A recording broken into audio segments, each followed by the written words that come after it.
Hoy es una noche inmejorable para un exorcismo, porque hemos cambiado el registro.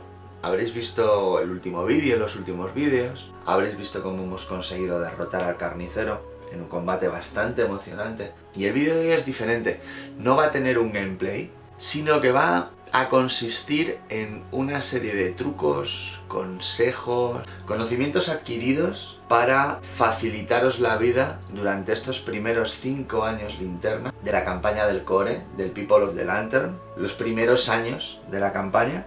Y cuando abramos esta caja, nos vamos a encontrar con los protagonistas de esos primeros 5 años linterna. Nos vamos a encontrar con 4 valientes supervivientes que van a tener que enfrentarse en el año 1 al León Blanco. No en el año 1 en realidad, nada más empezar, en el año 0 ya se enfrentan al León Blanco. En el año 1 tienen que volver a enfrentarse a un León Blanco y en el año 2 se enfrentan a un antílope bramador. Y cuando llega el año 4 se enfrentan a un visitante inesperado que es el carnicero. Pues lo que vamos a hacer en los siguientes minutos, no sé si horas, vamos a ver si el contenido del vídeo da para un vídeo único o para 2 vídeos. Lo que vamos a hacer es un resumen de ese combate del prólogo, que va a ser muy cortito, de los distintos talleres que podemos hacer en el asentamiento, de los diferentes eventos que nos podemos encontrar, y asimismo haremos también un análisis de los mejores modos de vencer a los 3 enemigos de esos primeros años de ese early game de Kingdom Death Monster. Seguid conmigo que estoy seguro que lo vais a disfrutar. Comenzamos con el prólogo. Ya conocéis cómo empieza la historia de Kingdom Death Monster.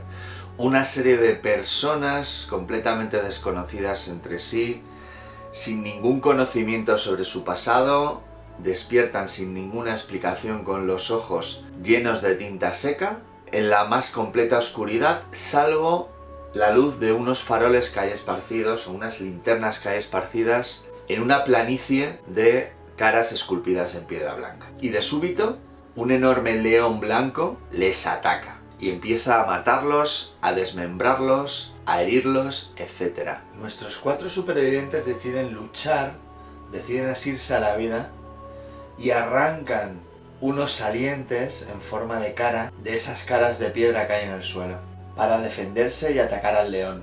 Y ese combate de prólogo, que sigue a esa primera introducción, que está súper bien en el manual, en el libro, es muy bonita, y me dio pie para el vídeo que hice específico, el primer vídeo que hice para Kingdom Death Monster, con ese vídeo sonorizado, ¿de acuerdo? O dramatizado con voz. De ahí emergen 4 supervivientes. El libro te dice cómo crearlos, cómo rellenar sus hojas de personaje.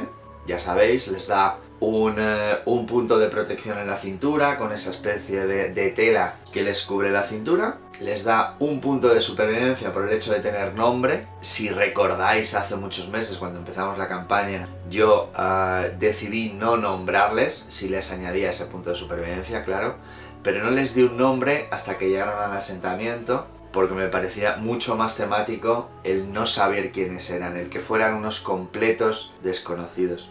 Pues bien, ese primer combate de prólogo es el tutorial del juego. Aprendes Kingdom Death Monster jugando ese tutorial. Evidentemente no aprendes todas las reglas, todas las situaciones que te puedes encontrar a lo largo de la campaña, pero sí las primeras, lo principal, cómo utilizar las armas, cómo atacar, cómo son los ataques del monstruo, etc. La mecánica de rondas y turnos, las heridas, las colisiones, los derribos. No voy a entrar en las características específicas del león blanco porque ya tendremos tiempo de hacer un mini capítulo especial en este vídeo. Simplemente deciros que la diferencia entre el león blanco del prólogo y el león blanco del año 1, que es el león blanco de nivel 1, este del prólogo es una especie de nivel 0, se diferencia en el número de cartas de inteligencia artificial, es decir, el número de ataques que tiene disponibles cada vez es el número de heridas que le tienes que hacer. Este león del prólogo tiene 5 cartas de inteligencia artificial, 5 ataques básicos y 3 avanzados. El león de nivel 1 tendrá 7 básicos y 3 avanzados. Por lo demás es igual. Consejos en este combate. En primer lugar, el prólogo te dice que coloques las cartas de una manera determinada. Si es la primera vez que juegas, no me parece mal que la primera carta de inteligencia artificial sea la que te dice el libro, zarpazo, claw, y la primera localización de impacto sea la mano extraña. Porque el juego lo que te dice es que hay una localización crítica y tú lanzando tu piedra del fundador, tu Founding Stone, puedes directamente herir con una herida crítica la mano con el beneficio de un +1 a la fuerza para ese superviviente. Para saber cómo funcionan las heridas críticas con la piedra, bien, me parece bien. Pero cuando empieces una campaña que no sea la de voy a empezar a jugar, yo recomiendo que las cartas se barajen al azar y no tengas una primera carta que sepas cuál es. Yo creo que lo hace todo mucho más azaroso y mucho más temático. Segundo consejo, ya sabéis, las armas de las que disponemos en este prólogo son únicamente los trozos de piedra puntiagudos que hemos logrado arrancar del suelo, las Founding Stones. Conservadlas todo lo que podáis. A lo largo del juego esas son las 4 que vais a tener, aunque hay algún evento que te va a permitir adquirir alguna más, pero valen su precio en oro.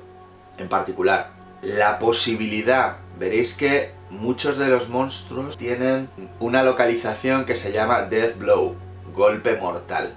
Lo que significa esa carta especial que tienen en las hit location, en las localizaciones de impacto, es que si la última herida que le haces es en esa localización de impacto, vas a tener unos beneficios muy importantes. Entonces, el ser capaz de manipular la baraja para poner esa hit location, para poder poner esa localización de impacto donde te interese, para que sea la última en la que le puedas lanzar una piedra, sea un crítico automático y te lo cargues ahí, es sumamente interesante.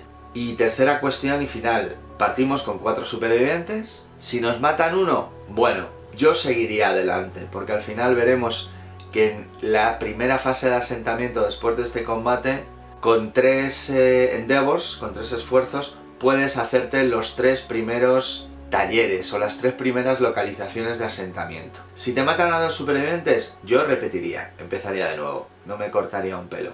Ese combate no es largo, es muy divertido y mi impresión es que empezar el asentamiento solo con 2 supervivientes que regresan para tener solo de principio 2 localizaciones de asentamiento me parece empezar con un handicap innecesario, ¿de acuerdo? Este sería para mí el resumen y lo más importante de ese primer combate, dejando aparte las características del león blanco a las que le voy a dedicar un apartado específico. Y una vez derrotado el león del prólogo, nuestros supervivientes se reúnen y avanzan a través de la oscuridad hasta que encuentran un cúmulo de linternas tenuemente iluminado. Ahí, en ese cúmulo de linternas, encuentran tanto luz como abrigo y descubren que algunos supervivientes similares a ellos han tomado la misma decisión, la de agruparse alrededor de ese cúmulo de linternas.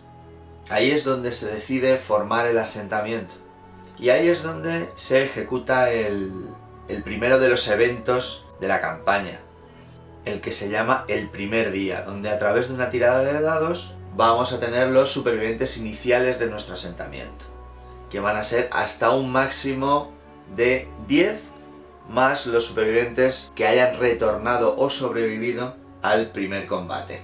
A partir de ahí se selecciona un superviviente determinado que consigue de alguna forma descubrir el lenguaje, permitir la comunicación entre los supervivientes y asimismo decidir que la única forma de sobrevivir en este entorno tan hostil es cazar, y esto genera que tengamos como disponible para nuestras cazas al león blanco, y asimismo descubrimos que ese cúmulo de linternas tiene una propiedad interesante. Este es el cúmulo de linternas y es el origen de todas nuestras innovaciones y asimismo de los primeros talleres, de las primeras localizaciones de asentamiento.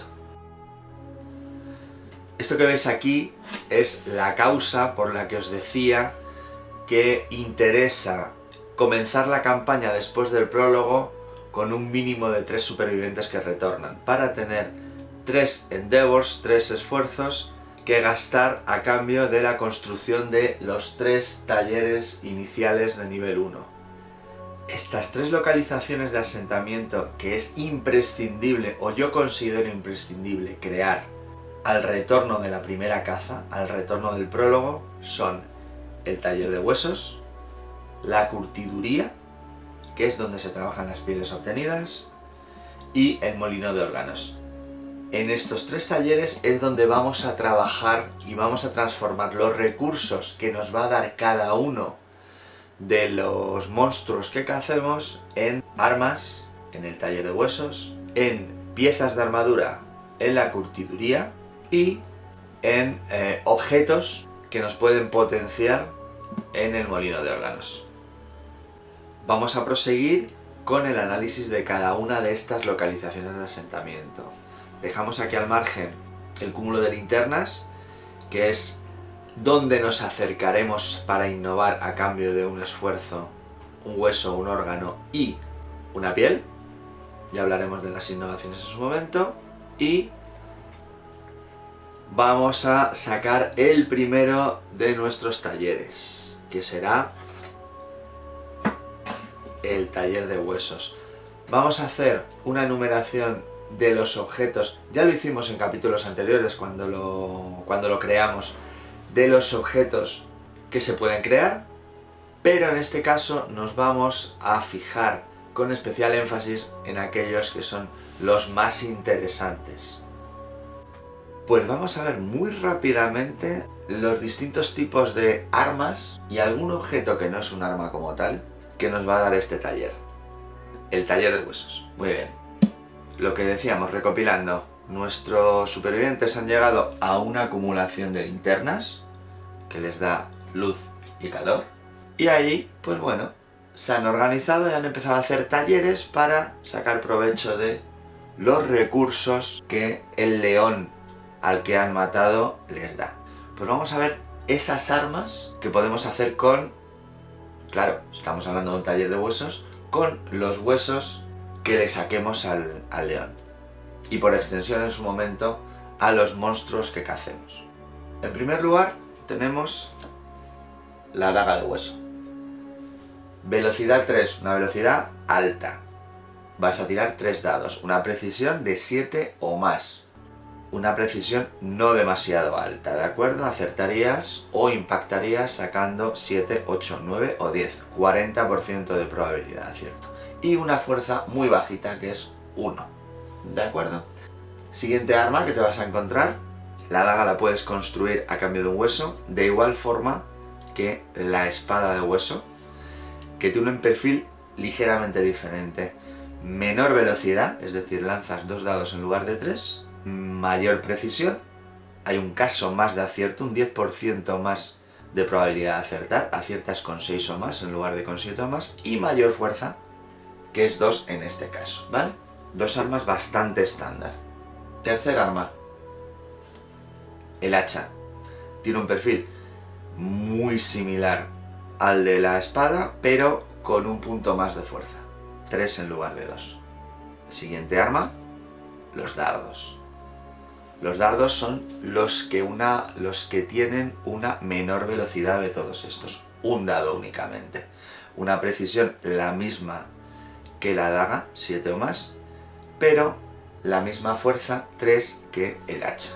Y finalmente, como armas, la maza o el garrote, que tiene un perfil en términos de velocidad y precisión igual que el de la espada, pero una fuerza que los supera a todos, 5. ¿Qué ocurre? Que cada una de estas armas tiene una propiedad diferente que hay que tener en cuenta. En este caso, que es tan complicada de utilizar o tan pesada que te obliga a no poder moverte cuando la usas. Tienes que gastar tanto el movimiento como la activación. Luego, aparte de eso, nos da a cambio de 2 huesos o el recurso de una calavera que te puedes encontrar, este yelmo calavera que nos ha salvado de la ceguera en el combate del frente al carnicero, y luego dos utensilios que, aunque tienen perfil de ataque, no son armas como tal, sirven para recolectar hierbas o recolectar minerales, que son el pico y la hoz, pero para poder hacerlos necesitarías amoníaco, que es una innovación aparte.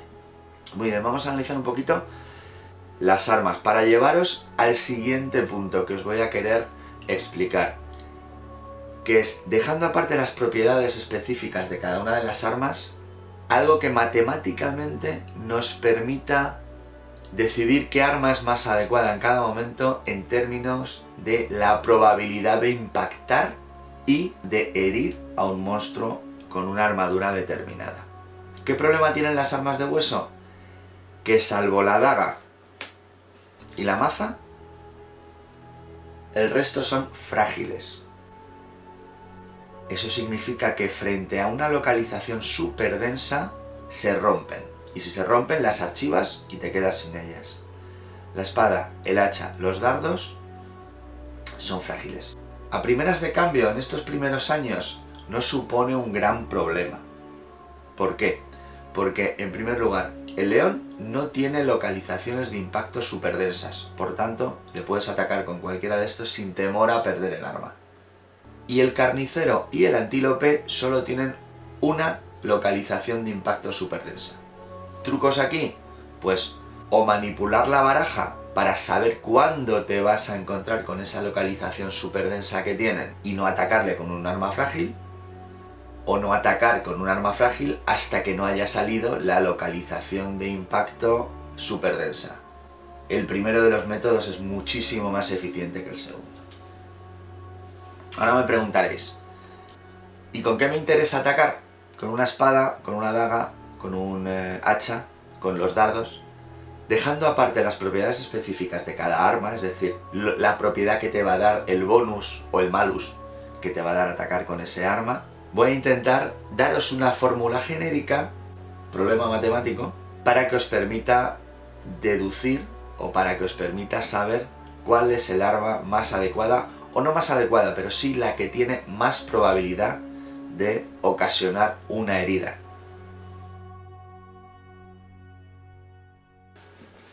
Muy bien, si os gustan las mates, quedaos aquí que os vais a divertir. En los próximos minutos, y espero que no sean muchos, y espero que no sean aburridos, voy a tratar de determinar una fórmula que os permita decidir cuál es el arma con más probabilidad de herir a un monstruo determinado. ¿Cuál es el problema que queremos resolver? El problema es, ¿cuáles son las probabilidades de herir a un monstruo, el que sea, con un arma, la que sea, ¿de acuerdo? Y eso nos llevará, una vez tengamos esas probabilidades, a decidir qué arma nos conviene más, ¿ok? Generalmente la dicotomía a la que nos enfrentamos es ¿qué nos conviene más? ¿Un arma rápida con poca fuerza o un arma lenta con un poco más de fuerza? Porque generalmente las armas a estos niveles están equilibradas de esa forma. Tienes que elegir entre algo como, por ejemplo, el hacha, velocidad más baja, fuerza más alta, o las dagas, velocidad más alta, fuerza más baja, ¿vale? Primero hay que resolver el problema de hallar la probabilidad de impactar, es decir, de sacar una localización de impacto. Y una vez resuelto ese problema, tenemos que ver la probabilidad de con ese resultado hacer una herida.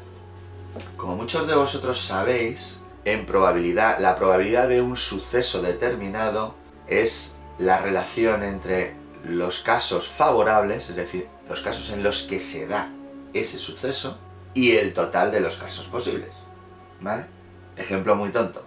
Probabilidad de que un arma con un dado, con velocidad 1 y precisión 7, saque un impacto. Es decir, ¿en cuántos casos se puede dar ese impacto? Si sacas 7, 8, 9 o 10. 4 casos. Esos son los casos favorables. Número de casos posibles o casos totales, 10, que son las 10 caras del dado. Estaríamos en un 40% de posibilidades de lograr un impacto con un arma de precisión 7. Para el caso de sucesos independientes, que es el análisis que hacemos de dados que tiramos en los que la relación de unos dados en las que no hay relación entre el resultado de un dado y el resultado de los demás, se habla de sucesos independientes. Es decir, la tirada de un dado no te influye en la tirada del siguiente. Tú tiras 2, 3, 4 dados a la vez y lo que toque en uno no tiene nada que ver con lo que toquen los demás, ¿vale? Entonces lo que se suele hacer es darle la vuelta al problema y en lugar de decir probabilidad de que algo pase, se dice eso es 1 menos la probabilidad de que no pase, ¿vale? Entonces, para un dado, la probabilidad de impactar, es decir, la probabilidad de que tu tirada sea mayor o igual que el número de la precisión, es 1 menos la probabilidad de que la tirada sea menor que ese número. Por lo tanto, como veréis en la fórmula que os voy a ir poniendo, es 1 menos el número de la precisión menos 1 partido por 10. ¿Qué va a pasar si tiras 2 dados?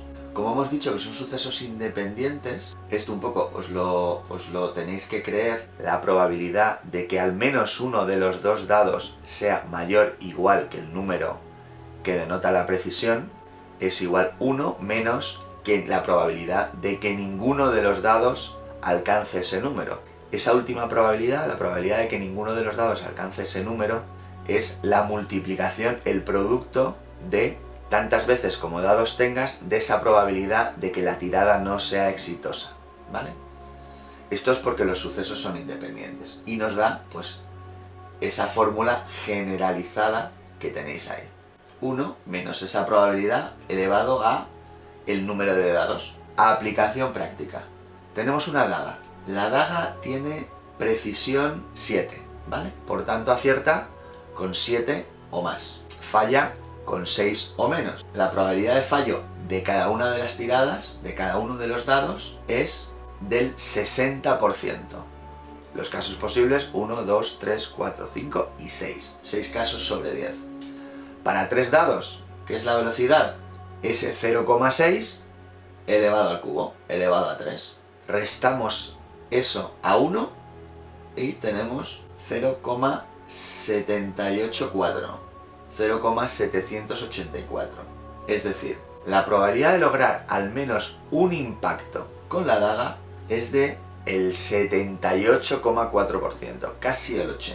Vamos a ver a continuación el caso de un perfil como el de la espada o el del hacha, ¿de acuerdo? Que es velocidad 2, precisión 6. Pues de igual forma, aplicando esta fórmula, tenemos que para cada dado las probabilidades de éxito son de 6 en adelante y las de fallo de 5 hacia atrás. Es decir, tienes un 50% de impactar con cada dado.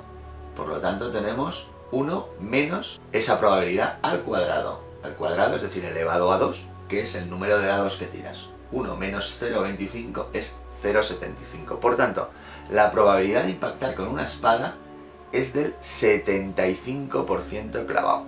Hasta ahí vamos bien, ¿no? No os asustéis, que es sencillito y nos queda muy poquito más. Y creo que la utilidad de tener esta fórmula os va a compensar. Entonces, de forma general, y ya utilizando la nomenclatura del juego, el número de dados es velocidad y por tanto lo vamos a llamar speed, SP, ¿vale? Y precisión la vamos a llamar accuracy, con A, o sea, A y SP. La probabilidad de que tengamos un impacto con un arma de velocidad SP y precisión A será 1 menos A menos 1 partido por 10 elevado a SP, ¿de acuerdo? Bien, fase 2. ¿Qué probabilidades tengo de que un impacto genere posteriormente una herida? Bien, vamos a ver. Dicho de otra forma, ¿qué probabilidades tengo de que hagamos una herida sabiendo o teniendo en cuenta que hemos impactado? Claro, no puedes hacer una herida si no has impactado, ¿no? Pero bueno. Es un caso de probabilidad condicionada, es decir, probabilidad de que se dé B teniendo en cuenta que se ha dado A anteriormente, ¿de acuerdo?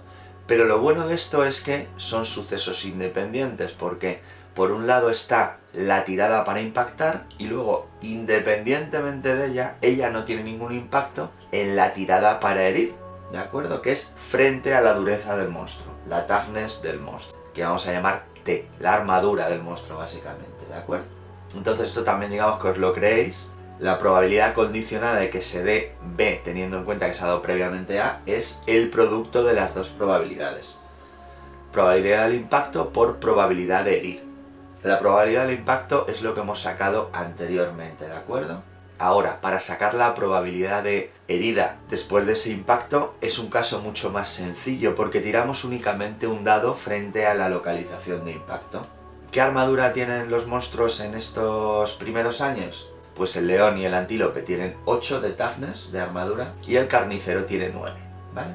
Entonces vamos a hacer todos los ejemplos con las quarries, con las cazas, con león y antílope utilizando el valor de toughness de 8, ¿de acuerdo? Esto es lo que hemos hecho antes al principio, una tirada de dado, que es la probabilidad de que la tirada sea mayor o igual, la probabilidad de que el valor del dado sea mayor o igual que el valor de la armadura. Nuevamente 1 menos la probabilidad de que la tirada de dado sea menor que el valor de la armadura. Por tanto, lo que tenemos es 1 menos la T de toughness de armadura menos 1 partido por 10, ¿vale? Entonces, dicho así a lo brusco, tendríamos que multiplicar las dos fórmulas que hemos sacado y tendríamos pues ese choricillo. Pero claro, este es el caso en el que la fuerza del arma y la fuerza del superviviente son 0. No es el caso real. Todas estas armas tienen como mínimo 1 de fuerza. Tenemos que considerar eso, ¿de acuerdo? ¿Cómo se considera? Pues se considera restando al valor de la dureza, del toughness, la suma de la fuerza del superviviente y la fuerza del arma. Por lo cual, con la fórmula que teníamos sencillita de la tirada de herir, se transforma ligeramente y pasa a ser 1 menos. Y aquí tienes un corchete, un paréntesis, esas cosas, esas fórmulas matemáticas. Menos la dureza menos la suma de las fuerzas, ¿vale?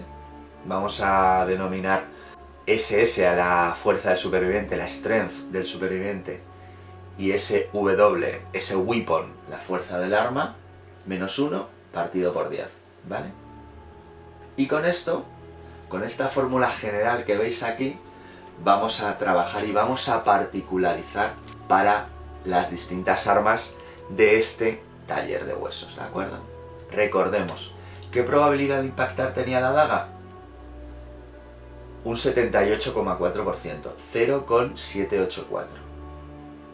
Lo multiplicamos por la probabilidad de herir con la daga, es decir, 1 menos 8 menos 1 por la fuerza del arma, de la daga, considerando que la fuerza del superviviente es 0, imaginemos.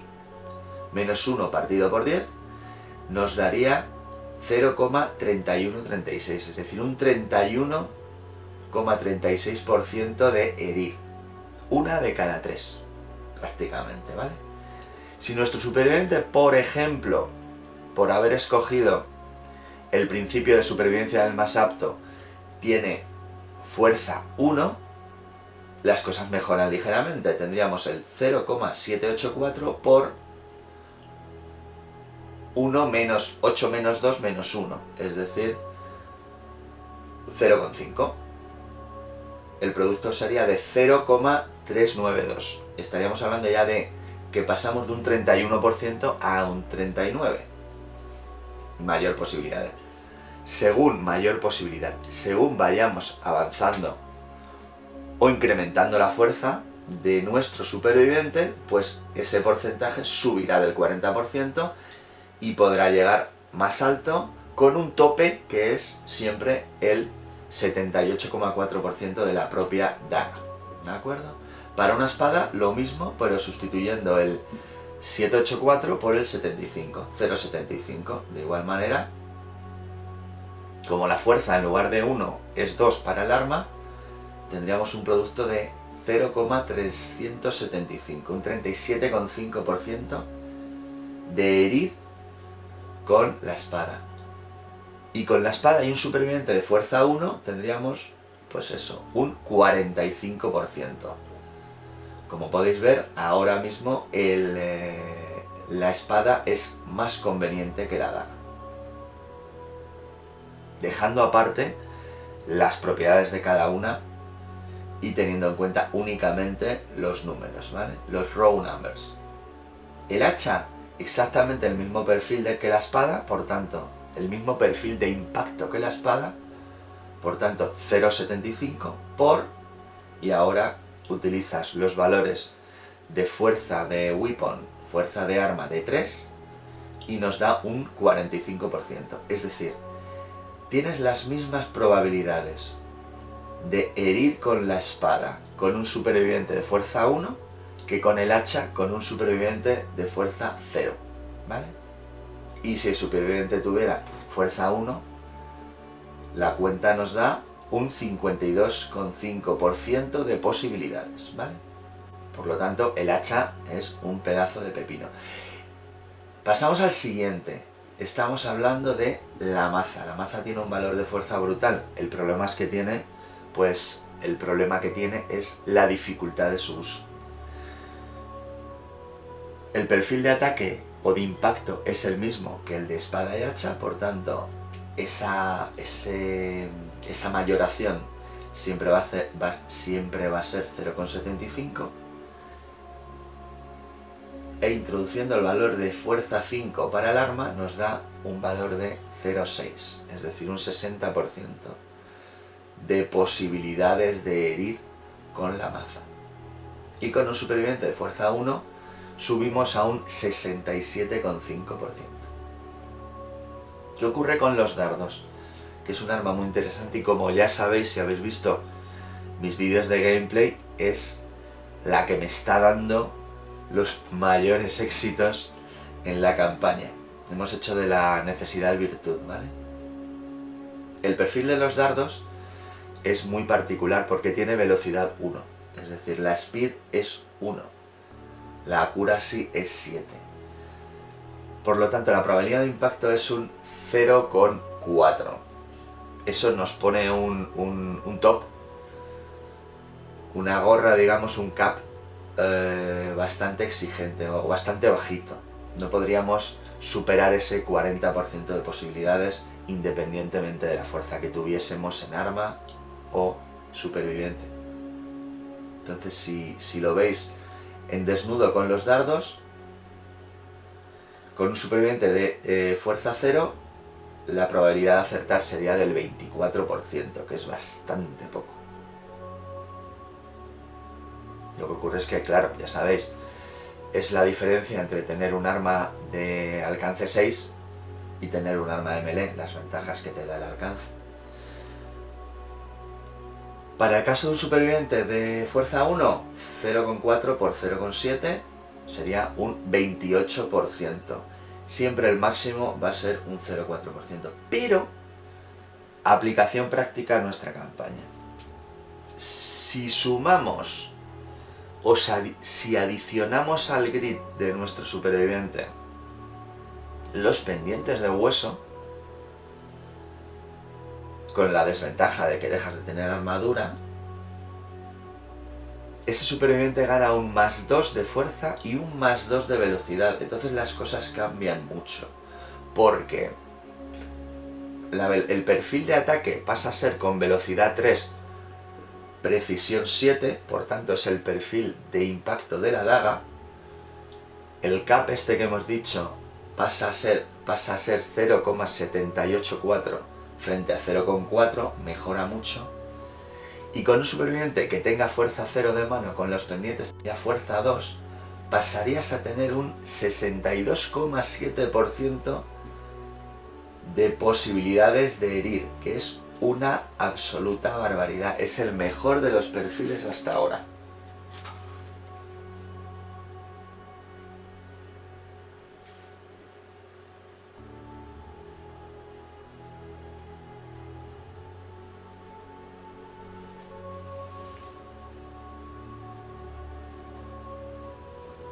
Con lo cual, con este arma, con los dardos, hemos obtenido el mejor de los, digamos, compromisos entre ataque, precisión y fuerza, desde mi punto de vista, con la brutal ventaja de que es un arma a distancia. Bueno, ¿qué os ha parecido el análisis? Con estas fórmulas generalizadas ya podéis hacer aplicación a cualquier arma del juego. Dejadme en comentarios si os resulta útil y si os ha resultado divertido este tipo de análisis probabilístico matemático. Muy simplón o bastante simplón, pero la verdad es que bastante útil y bastante divertido, por lo menos para mí. Bueno, pues ya está. Tengo la sensación de que os he causado un daño cerebral por nivel del monstruo ahora mismo y estáis con los cerebros fritos, pero había que hacer esto. Algunas particularidades de aquellos objetos que podemos construir en el taller de huesos. Continúo un poco, enlazo con lo que habíamos hablado de los dardos. Los dardos en la campaña que estamos jugando se han convertido en algo primordial, en algo fundamental, porque nos permite hacer un montón de daño, herir con muchísima frecuencia, gracias a los niveles de probabilidad que hemos visto, asociados al uso de los pendientes de hueso, ¿vale? Entonces, ¿por qué se recomienda que uno de los primeros artículos que adquiramos en el taller de huesos sean los dardos? Por lo siguiente, por una particularidad que tiene nuestro amigo el león en su baraja de inteligencia artificial, que es el Grand Fighting, la lucha en tierra, digamos, ¿no? Es una carta de ánimo, con lo cual, si sale en tu combate contra el león blanco, la vas a tener, salvo que seas capaz de quitarla, y hay medios para eso, la vas a tener durante todo el combate, y es muy peligrosa. ¿Por qué? Porque lo que hace el león es tumbarse de lado y esperando que os acerquéis a atacarle, ¿de acuerdo? En el momento que tú gastes una activación en la zona alrededor de él, lo que llaman la zona de la muerte aquí, antes de que ese superviviente ataque, él va a realizar una acción básica con +2 a la velocidad y +1 al daño. Con lo cual, si acierta, lo más normal, acordaos que el león blanco suele tener perfiles de ataque de 2 o más de precisión y 2 dados, aquí estaríamos hablando de 4 dados que acertarían con un 2 o más, entonces es daño seguro. Te podría hacer 2 o 3 localizaciones de impacto y te podría hacer daño grave en cualquiera de ellas y dejarte tumbado, sería lo más habitual. Y esto lo va haciendo según te vas acercando a él y te metes en esa zona de muerte que la llaman, hasta que consigues hacerle una herida. ¿Qué ocurre? Que como hemos dicho, con este perfil de ataque de acción básica, con +2 a la velocidad y +1 al daño, lo normal es que ni siquiera te deje completar tu activación, te deje tumbado por el daño en alguna parte del cuerpo. Y al siguiente superviviente lo mismo, y al siguiente lo mismo, y al siguiente lo mismo. Entonces te va a hacer una escabechina y te va a defenestrar alguno que otro. Casi seguro hasta que tú consigues hacerle una herida. Sin embargo, si tú tienes los dardos, tienes un montón de posibilidades, no te vas a acercar nunca a esa zona de muerte, con lo cual le vas a tener ahí tumbado siendo un blanco fácil, le vas tirando dardos con un tío y con los otros pues vas haciendo cosas. Vas cogiendo plantas de acanto, vas usando el terreno, te vas recolocando, etc. Por eso lo que os digo de que es muy recomendable que uno de los primeros huesos que gastéis sea en estos dardos de hueso. Porque el primer combate con el león después del prólogo, si esto te sale, vas a estar muy desprotegido porque solo tienes los recursos que le hayas conseguido al león del prólogo. Y irás pues prácticamente desnudo y con una espada de hueso y con muy poquitas cosas. Y puede hacer una escabechina contigo. Entonces, lo que digo, se recomienda muchísimo llevar unos dardos, unos o dos, y con eso evitarías esta carta que es verdaderamente letal. Luego después, en distintas cazas del león, en las siguientes cazas del león, pues ya puedes relajarte un poco en ese sentido, porque el Ground Fighting, primero, puedes quitarte la carta con algunos de los objetos que el juego te va a poder ir dando, o vas a tener otra serie de armas a distancia con el que le puedes atacar y herir, ¿vale? Y luego otra arma que estamos utilizando muchísimo en la campaña, aunque cierto es que no estoy consiguiendo sacarle todo el partido que me gustaría es la maza. La maza es un arma fantástica porque fijaos qué perfil de fuerza tiene. Ataca como una espada, como un hacha, pero con una fuerza bestial. El problema que tiene es eso, que es tan pesada que tienes que gastar tanto tu movimiento como tu activación para poder atacar con ella.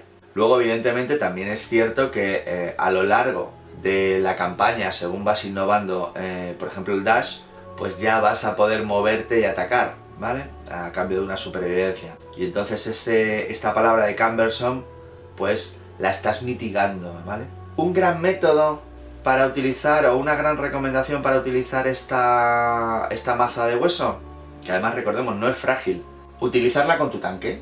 Es decir, lo suyo es que tú, con el tipo o tipa que vaya a recibir más castigo, consigas que acabe su activación adyacente al monstruo. Y a partir de ahí, cuando el monstruo saque un perfil de ataque en el que tú le hayas puesto, digamos, a tiro a ese superviviente y vaya a por ti, vas a soportar ese ataque, vas a sufrir castigo, y después cuando te toca a ti le vas a sacudir con la maza. Entonces ya te digo, tienes un perfil de tanque que aguanta castigo y aparte pega muy duro, ¿eh? El resto de cosas, pues un poco lo que hemos dicho. El yelmo calavera mola mucho porque eres capaz de evitar una herida severa, como nos pasó con el carnicero, y nos salvó la vida. Literalmente nos salvó la vista. Y el resto, pues bueno, al principio, en el año 1, en el año 2, pues una espadita, unas dagas, un hacha si tienes suficientes recursos, porque el hacha ya no cuesta solo un hueso, cuesta más. El hacha es un hueso y un órgano. La maza son 3 huesos, es decir, no es sencillo que el primer año ya te hayas hecho una maza. Lo normal es que, bueno, a nosotros nos ha venido muy bien ese superávit de huesos, que nunca hemos tenido suficientes órganos o suficientes pieles como para innovar, y nos venían huesos y huesos y huesos, y al final ese excedente pues nos ha venido bien para sacarnos una maza, con lo cual, bueno, pues tampoco está mal. No hemos conseguido innovar lo que a mí me hubiera gustado, somos todavía muy primitivos, pero es verdad que damos duro. Una última cosa antes de despedir el vídeo. Todos los talleres, estos 3 talleres iniciales que podemos crear a cambio de un endeavor, de un esfuerzo, tienen un taller, digamos, de fase 2. Este sería el taller de fase 1 asociado a armas. La curtiduría sería el taller de fase 1 o de nivel 1, no sabría cómo llamarlo, asociado a armaduras. Y el molino de órganos, el taller de nivel 1 de objetos. Entonces, esos 3 tienen esta bandita verde que te dice que a cambio de otro esfuerzo más 3 ejemplares de aquello que está asociado al taller, en este caso huesos, más un ejemplar de otro recurso, vas a pasar al taller de nivel 2. El taller de nivel 2 de armas es la armería, el Weapon Crafter, ¿de acuerdo? Que te va a dar armas más caras, cierto es, pero también más poderosas. Nada más, pues este vídeo que en un principio lo iba a contar todo del early game, de los primeros años del juego, pues se me ha quedado que solo he contado el prólogo y el taller de huesos. A ver si en el siguiente vídeo soy capaz de juntar los otros 2 talleres, ¿vale? El molino de órganos y la curtiduría.